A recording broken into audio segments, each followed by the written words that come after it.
వదిన కాఫీ పెట్టి తాగు. 1 minute పెడతాను. నువ్వు ఆగమ్మా. నువ్వేం చేస్తున్నావే? వర్క్ చేసుకుంటుంది కదా, వెళ్ళి నువ్వు పెట్టుకుని తాగు. అత్తయ్య గారు, అమ్మ కాల్ చేసింది, ఒకసారి ఇంటికి రమ్మంది. నేను వెళ్తున్నాను, సాయంత్రానికి వచ్చేస్తాను. చూడమ్మా, నిన్ను పర్మిషన్ అడగకుండా వెళ్తున్నానని ఇన్ఫర్మేషన్ ఇస్తుంది.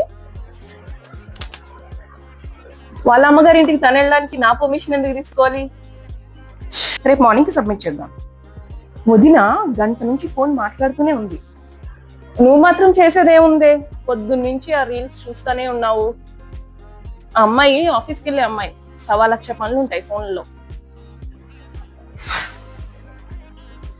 అమ్మా, వదినికి పెళ్ళై 2 years అయింది కదా, కిడ్స్ ఎప్పుడు ప్లాన్ చేస్తారని ఇంకా అడగట్లేదేంటి? పిల్లల్ని కనడం అనేది తన డెసిషన్, నేనెందుకు అడగాలి? అయినా రేపటి నెలకి మీకు 30 వస్తాయి. పెళ్లి చేసుకోమంటే మమ్మీ నాకు వద్దు అంటావు. నీకో న్యాయం, తనకో న్యాయమా?